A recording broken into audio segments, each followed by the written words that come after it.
Bonsoir. Merci d'être à ce rendez-vous pour passer en revue les principales informations de ce jour. À l'approche de la date butoir de l'accord de cessez-le-feu le 18 février, l'armée israélienne a adressé au comité de surveillance du cessez-le-feu la demande de rester dans certains points du Liban Sud au-delà de cette date, jusqu'au 28 février.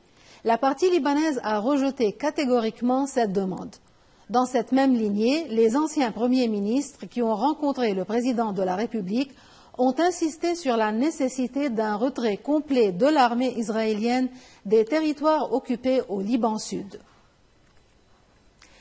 Les anciens premiers ministres ont également partagé les positions de M. Nawaf Salam, notamment en ce qui concerne l'application exacte de l'accord de Taïf, M. Salam ayant exprimé ses positions lors d'une interview diffusée mardi soir par Télé Liban et transmise sur plusieurs chaînes de télévision locales, une interview au cours de laquelle le Premier ministre n'a cessé de répéter « Nous souhaitons regagner la confiance des citoyens ».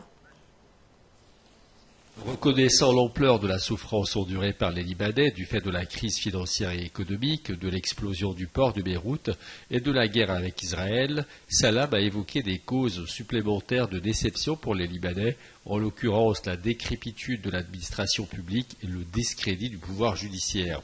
Autant de raisons qui ont incité plus de 75% des jeunes à l'émigration selon les statistiques auxquelles le chef du cabinet a eu recours pour souligner l'intensité du mal populaire et la gravité de la situation.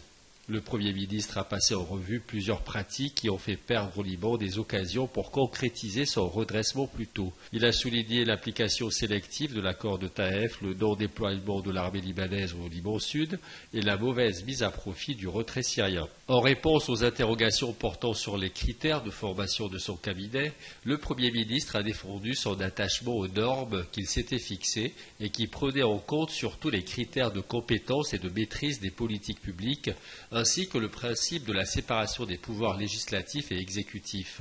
Nous n'étions pas en train de former un parlement en milieu-temps, a-t-il clamé, et d'ajouter qu'il s'agit d'un gouvernement fondateur chargé de mettre le pays sur la voie qui mène vers la concrétisation de l'État. Concernant la déclaration ministérielle, le Premier ministre a affirmé que le texte répondra aux défis que confronte le pays, ceci étant l'occupation de son territoire par Israël, et la reconstruction, mais aussi les réformes fiscales, économiques et politiques. Il a insisté sur le retrait israélien qui devrait se réaliser dans les délais, voire avant. L'autorité de l'État doit s'étendre par ses propres moyens sur l'ensemble du territoire. Nous nous engageons à reconstruire ce qui a été détruit, en particulier au Liban Sud. Pas d'annulation des dépôts bancaires, mais l'annulation de l'idée d'annulation de ces dépôts, et il faut empêcher les politiciens de s'immiscer dans le système judiciaire. Autant d'affirmations scandées pour souligner la ferme intention du nouveau gouvernement d'accomplir les réformes qui garantiraient, selon le Premier ministre, l'afflux des investissements qui contribueraient à leur tour à la reconstruction du pays, mais aussi à un regain de confiance dans l'État. Et en guise de prémisse du changement espéré, les rues adjacentes au Parlement et situées dans l'entourage de la place de l'Étoile sont désormais dégagées de tout obstacle. Les forces de l'ordre ont ouvert ces voies fermées depuis plus de 5 ans.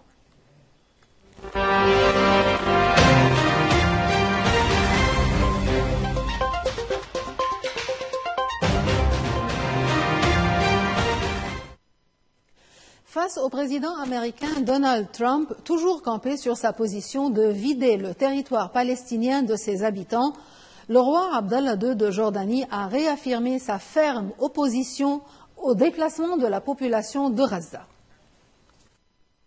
Le président américain voudrait que le royaume hachémite avec l'Égypte accueille l'essentiel des habitants de la bande de Gaza dévastée par l'offensive israélienne lancée après l'attaque du 7 octobre 2023.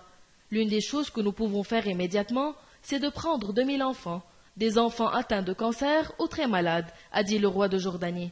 Je dois penser à ce qui est dans l'intérêt de mon pays, a affirmé Abdallah II, qui avait déjà rejeté tout déplacement de Palestiniens. Sur la plateforme X, il a assuré avoir exprimé au président américain sa ferme opposition au déplacement de Palestiniens à Gaza et en Cisjordanie, soulignant qu'il s'agissait d'une position arabe commune. Trump avait évoqué un arrêt des aides américaines à la Jordanie si elle n'accueillait pas des Palestiniens, soit 750 millions de dollars d'aide économique et environ 350 millions de dollars supplémentaires en aide militaire par an. Le président américain a prédit de grands progrès dans les discussions, tant avec la Jordanie qu'avec l'Égypte, et s'est dit persuadé, peut-être pas à 100%, mais à 99%, d'arriver à un compromis avec le Caire. En effet, l'Égypte élabore un plan de coopération avec Trump fondé sur une vision de la reconstruction de Gaza sans déplacement des Palestiniens qui ferait l'objet de discussions en Arabie saoudite. Dans un communiqué, le ministère égyptien des Affaires étrangères a fait savoir que le Caire entendait présenter une vision globale pour la reconstruction de la bande de Gaza qui garantisse que le peuple palestinien reste sur sa terre et en conformité avec les droits légitimes et légaux de ce peuple. Cette vision égyptienne serait destinée à endiguer le projet de Donald Trump. Le président égyptien Abdel Fattah al-Sisi, qui pourrait se rendre prochainement à la Maison-Blanche sans qu'aucune date n'ait été fixée, a exhorté à la reconstruction de Gaza sans déplacer les Palestiniens. Sisi a également déclaré que la création d'un État palestinien était la seule garantie pour parvenir à une paix durable dans la région, selon un communiqué de son bureau.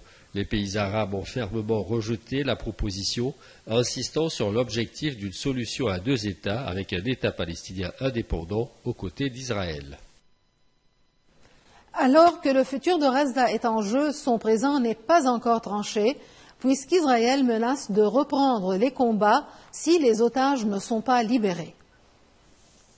Israël a menacé de reprendre des combats intenses dans la bande de Gaza si les otages n'étaient pas libérés d'ici samedi, dans le cadre de l'accord de cessez-le-feu auquel le Hamas a affirmé rester attaché. Donald Trump a promis l'enfer au Hamas s'il ne relâchait pas tous les otages retenus à Gaza avant samedi à 12 heures, après des menaces du mouvement palestinien de reporter les libérations prévues ce jour-là. Après avoir mobilisé dès lundi des troupes autour de la bande de Gaza, détruite par 15 mois de guerre, l'armée israélienne a annoncé l'envoi de renforts supplémentaires. Le cessez-le-feu entre Israël et le Hamas, en vigueur depuis le 19 janvier pour 6 semaines, s'est fragilisé ces derniers jours, et les négociations sur la deuxième phase de l'accord n'ont toujours pas commencé. Le secrétaire général de l'Organisation des Nations Unies, Antonio Guterres, a appelé le Hamas à poursuivre les libérations afin d'éviter une reprise des hostilités à Gaza qui conduirait à une immense tragédie. Sur 251 personnes enlevées le 7 octobre 2023, 73 sont toujours otages à Gaza. La Syrie se dotera le 1er mars d'un nouveau gouvernement, a déclaré le ministre des Affaires étrangères syrien Asad Ashibani. Le gouvernement qui sera mis en place le 1er mars représentera autant que possible le peuple syrien et prendra en compte sa diversité, a affirmé M. Shibani en marge du sommet mondial des gouvernements organisé à Dubaï, aux Émirats arabes unis. Entre-temps, des dizaines de milliers de Syriens demeurent toujours dans des camps de déplacés. Ils croyaient pouvoir retourner chez eux après la chute de Bachar el-Assad. Or, ils ont trouvé leur maison inhabitable, détruite pendant la guerre. Le renversement de Bachar el-Assad le 8 décembre dernier par une coalition de factions rebelles islamistes a ravivé l'espoir d'un retour chez eux de millions de Syriens déplacés ou réfugiés à l'étranger. Mais beaucoup se heurtent à la dure réalité, maisons et infrastructures gravement endommagées, voire détruites et pas de moyens pour reconstruire. Les autorités de transition tablent sur le soutien international, notamment des pays du Golfe, pour reconstruire le pays après 14 années de guerre civile. De nombreux résidents des camps ne peuvent pas retourner chez eux car leurs maisons ont été détruites ou manquent d'électricité, d'eau courante ou d'autres services de base. Et beaucoup craignent d'être pris dans des champs de mines sur les anciennes lignes de front. La majorité des habitants des camps dépendent de l'aide humanitaire dans un pays à l'économie minée par la guerre.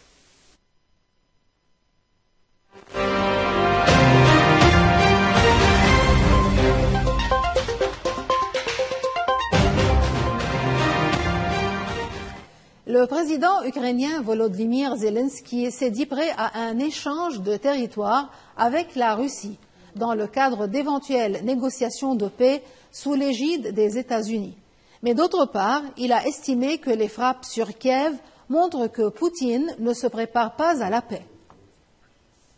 Les frappes de missiles et de drones lancées par Moscou sur Kiev montrent que le président russe Vladimir Poutine ne se prépare pas à la paix, a affirmé son homologue ukrainien Volodymyr Zelensky.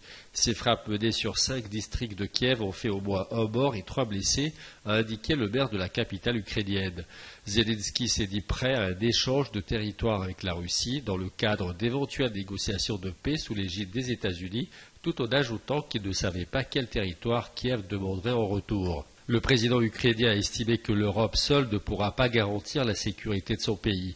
Les garanties de sécurité sans l'Amérique ne sont pas de vraies garanties de sécurité, a-t-il affirmé. Zelensky doit rencontrer vendredi le vice-président américain J.D. Vance à la conférence sur la sécurité de Munich en Allemagne, où sont également annoncés l'émissaire spécial américain sur l'Ukraine, Kate Kellogg, et le secrétaire d'État Marco Rubio. Donald Trump avait évoqué dans une interview l'hypothèse que l'Ukraine devienne russe un jour, exigeant au passage une compensation financière pour l'aide américaine apportée à Kiev jusqu'à présent. « Je veux récupérer cet argent », a dit Trump, ajoutant avoir réclamé à Kiev l'équivalent de 500 milliards de dollars de minerais de métaux, notamment utilisés dans l'électronique.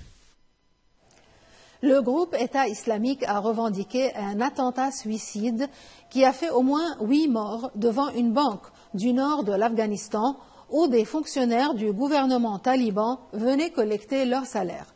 L'organe de propagande du groupe djihadiste rapporte qu'un kamikaze a fait détonner son gilet explosif au milieu de membres de la milice talibane rassemblés devant une banque publique pour qu'un attentat suicide devant la banque de Kaboul, peu après son ouverture, avait tué 8 personnes, dont des fonctionnaires, et blessé 45 autres.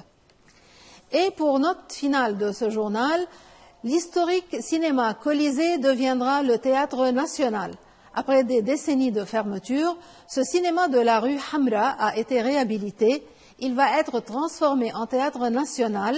Cet événement coïncide avec le lancement du Festival international de théâtre de Beyrouth du 26 au 30 avril. Le Colisée est l'un des plus anciens cinémas du Liban. Sa nouvelle formule offrira un espace culturel où seront organisés des ateliers de formation, des festivals et des expositions d'art. Nous aurons à vous dire plus sur ce sujet bientôt avec les promoteurs de ce projet. Sur ce, nous terminons ce journal. Merci beaucoup pour votre attention. Bonsoir.